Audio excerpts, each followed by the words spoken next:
আমরা যে জিনিসটা দেখতেছি এখন বর্তমানে সেটা হচ্ছে যে আমেরিকা অলরেডি ঘোষণা দিয়েছে 14টা দেশ থেকে যেন তাদের যে সৈন্য সেনাবাহিনী যারা রয়েছে তাদের লোক যারা রয়েছে তারা যেন অতি দ্রুত যে যেটা দিয়ে পারে সেটা দিয়ে যেন চলে যায়।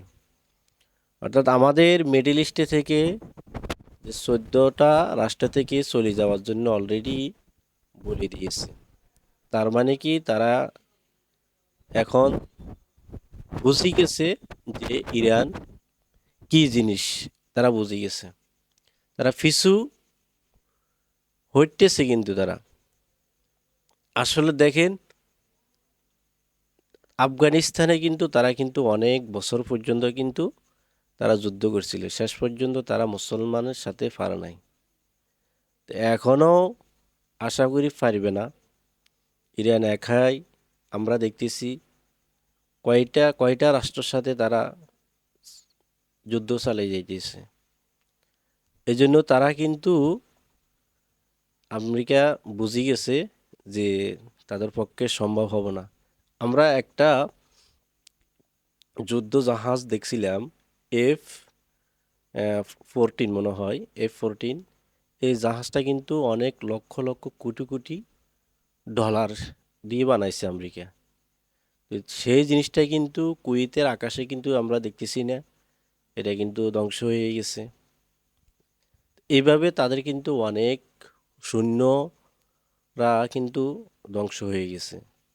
এবং একটা জিনিস আমার কাছে খুব ভালো লাগছে, আপনারা সোশ্যাল মিডিয়ার মধ্যে দেখছেন, যখন একটা পাইলট ওই বিমানটা ধ্বংস হয়ে গেছে তখন কিন্তু সে নিচে নেমে গেছে। নামার পরে এক কুয়েতি কিন্তু একটা লাঠি নিয়েছিল, একটা লোহা নিয়েছিল তাকে মারার জন্য, সে আত্মসমর্পণ করছে। মোট কথা হলো তারা কিন্তু আস্তে আস্তে কিন্তু মার খাওয়া কিন্তু শুরু হয়ে গেছে। অনেক যে তাদের সন্ত্রাসী যারা রয়েছে, সেনাবাহিনী রয়েছে, তাদেরকে মেরে কিন্তু ওই দেশে পাঠিয়ে দেওয়া হয়েছে। এই জন্য তারা কিন্তু ভয় পেয়ে গেছে। দেখেন তারা কখনো মুসলমানদের সাথে পাঞ্জা নেওয়ার জন্য আসছে, পারবে না। আমরা সকলে দোয়া করব আল্লাহ তাআলা যেন আমাদের পৃথিবী আসলে যুদ্ধ এই জিনিসটা কিন্তু ভালো না। আমি শেষে একটা কথা বলি, আমরা চাই না যুদ্ধ হোক, আমরা চাই সুন্দরভাবে জীবনযাপন করার জন্য, সঠিকভাবে জীবনযাপন করার জন্য। এই জিনিসটা কিন্তু আমরা চাইতেছি। এই জন্য সবাই দোয়া করবেন আল্লাহ তাআলা যেন মুসলমানদের বিজয় দান করেন। আসসালামু আলাইকুম ওয়া রাহমাতুল্লাহি ওয়া বারাকাতুহু।